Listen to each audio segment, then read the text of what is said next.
बिस्मिल्लाहिर्रहमानिर्रहीम अस्सलाम वालेकुम। आज 2 नवंबर बरोज़ सोमवार हम बात करेंगे 3 अहम केसेस के हवाले से।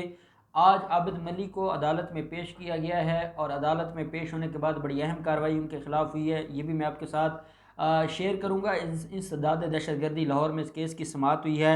साथ आज तोशा खाना रेफरेंस की अहम समाअत थी आसिफ जरदारी, नवाज शरीफ एंड कंपनी के ख़िलाफ़।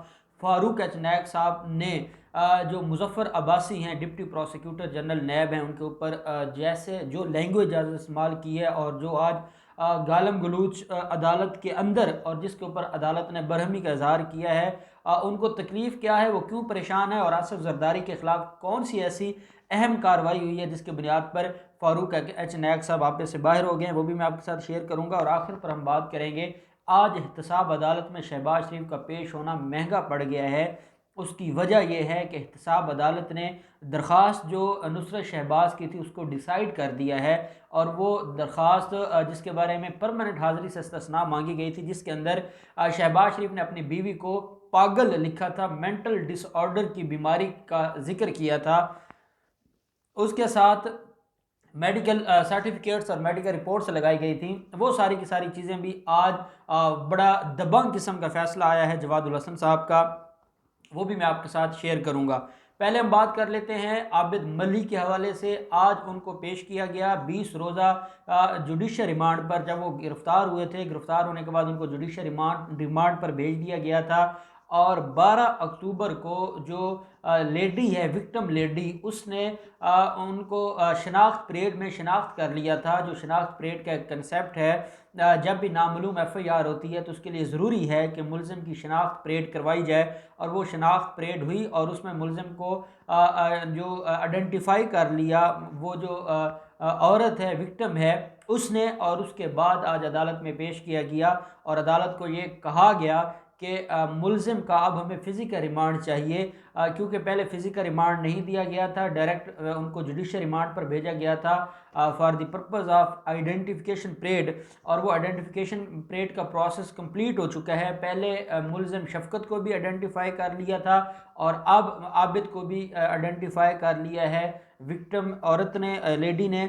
और इसमें अदालत ने एक और अहम बात जो दौरान समाअत सामने आई, अदालत ने इस्तफ़सार किया कि मुलज़िम को अब आपने क्या इसका फ़िज़िकल रिमांड चाहिए। इन्वेस्टिगेशन अथॉरिटीज़ ने कहा कि जी इसका फ़िज़िकल रिमांड हमें चाहिए। उसकी वजह यह है कि फ़िज़िकल रिमांड मिलेगा तो हम और इससे तफ्तीश करेंगे कि इसने जहाँ जहाँ जो जो जुल्म किए हैं, ज़्यादतियाँ की हैं, उसका हमारे नॉलेज में होना चाहिए। साथ अदालत को ये भी बताया गया कि ये जो मुलज़िम आबिद ने अदालत से ये गुजारिश की कि मेरी फ़ैमिली को, मेरे बच्चों और बीवी को मुझसे मुलाकात नहीं करने दी जाती, तो उसका भी उसकी इजाज़त दी जाए ताकि मैं अपनी बीवी और बच्चों से मिल सकूं।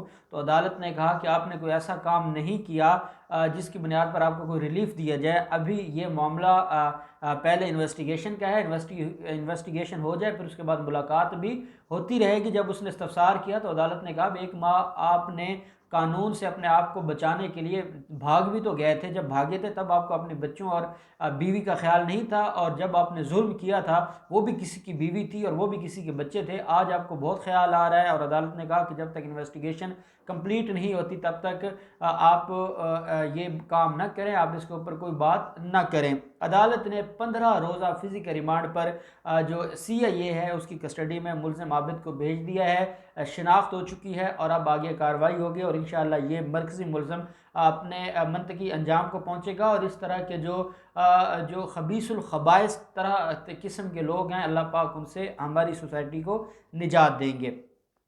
साथ बड़ी अहम डेवलपमेंट हुई है, मैं इंट्रो में वो बताना भूल गया हूँ कि हमारे जो CCPO लाहौर हैं, जिन लोगों को ये लगा था कि CCPO लाहौर घर चले गए हैं, कुछ लोगों को ये था कि CCPO लाहौर की छुट्टी हो गई है, और हमारे जो लिफाफा मीडिया है उसने ख़बर भी चला दी थी, उसके ऊपर नू लीगियों ने मिठाई भी तकसीम कर दी थी, लेकिन CCPO लाहौर कहीं जाने वाले नहीं है। और CCPO लाहौर ने आज शरीफ माफिया के 3 किरदारों के ख़िलाफ़ बड़ी कार्रवाई की है।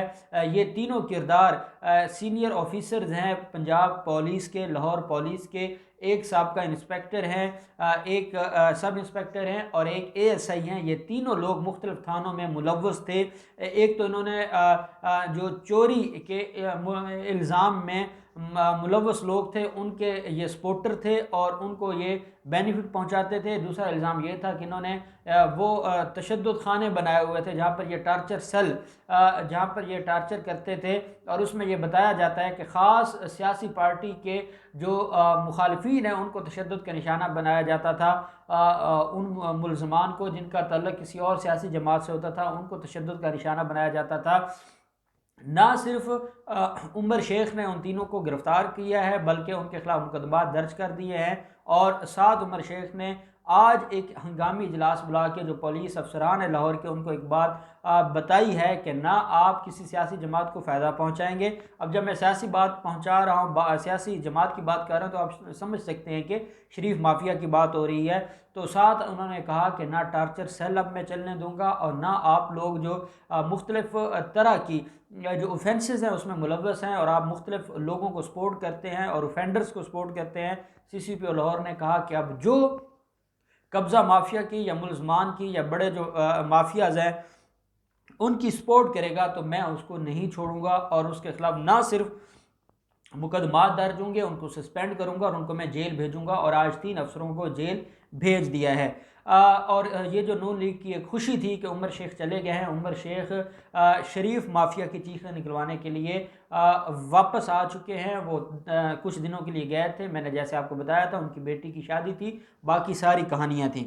अब हम बात कर लेते हैं बड़े अहम केस की, और वो है तोशा खाना रेफरेंस। तोशा खाना रेफरेंस में इल्ज़ाम है यूसुफ रज़ा गिलानी पर कि उसने गैर कानूनी तरीके से 15% पर जो कीमती गाड़ियां थीं जो सरकार को, जो रियासत को बतौर तोहफ़तन मिली थी, वो नवाज शरीफ को 2 गाड़ियां दी। और आसिफ जरदारी के खिलाफ एलिगेशन ये था कि उसने जो 3 गाड़ियाँ उनको मुख्तलिफ ममालिक के सरबराहान की तरफ से मिली थी वो उन्होंने वापस ही नहीं की और वो हड़प कर गया और आज तक वो उनके पास हैं।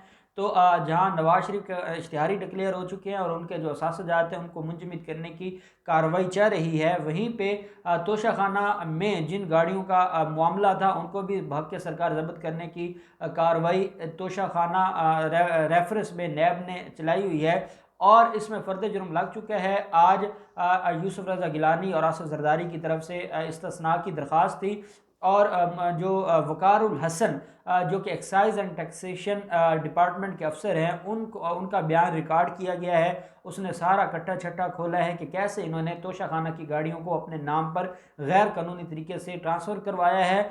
और जब उनका बयान हो रहा था फारूक एच नायक साहब के पसीने छूट गए और आज 4 गवाहान थे जिनको नैब लेकर आया था, मुजफ्फर अब्बासी साहब लेकर आए थे और एक गवाह की गवाही के बाद उन्होंने कहा जी फारूक अचनायक साहब ने कि बहुत हो गया, आज काफ़ी हो गया, अब मज़ीद हम गवाह नहीं होने देंगे। तो जिसके ऊपर मुजफ्फर अब्बासी साहब ने कहा कि जनाब इसको डे टू डे चलाएं और इसमें हमारे जो गवाह हैं हम 3-4 दिन में अपने गवाहों को करवा देंगे, ये जिरा करें और हम इस मामले को कंक्लूजन की तरफ लेकर जाना चाहते हैं। फारूक अचनायक साहब ने कहा कि आप लोगों को आसिफ जरदारी से क्या मसला है, आप सिर्फ आसिफ जरदारी को उनके खिलाफ कार्रवाई करने के लिए आप डे टू डे लेके चलना चाहते हैं। केसेस ऐसे नहीं चलते, एक गवाह एक दिन में होगा, एक से ज़्यादा गवाहों को हम नहीं होने देंगे। मुजफ्फर अब्बासी साहब ने कहा यहाँ आपकी मर्जी नहीं चलेगी बल्कि यहाँ वो होगा जो कानून के मुताबिक होगा। लेकिन फ़ारूक अचनायक साहब गुस्सा कर गए। जब फ़ारूक अचनायक साहब ने ऊंची आवाज़ में बात करना शुरू की तो मुजफ्फर अब्बासी साहब भी शुरू हो गए। ऐसे में फिर अदालत ने बरहमी का इजहार किया और अदालत ने बीचों बीच दोनों वकला के दरमियान फिर खामोशी करवाई और अदालत ने कहा कि कानून के मुताबिक कार्रवाई होगी, हमें डायरेक्शंस हैं। चीफ जस्टिस सुप्रीम कोर्ट इसके ऊपर बहुत दफ़ा बोल चुके हैं और हम इस केस को मज़ीद लिंगर ऑन नहीं कर सकते, आपको तैयारी करके आना पड़ेगा और आपको अब इन गवाहों के ऊपर जिरा करनी होगी और ये केस हम डे टू डे लेकर चलेंगे। लेकिन जो फारूक अचनायक साहब थे उनकी इस्तदा थी कि ये डे टू डे ना चलाया जाए और हर तरीक पर सिर्फ एक गवाह की गवाही हो और हम उसके ऊपर जिरा करें।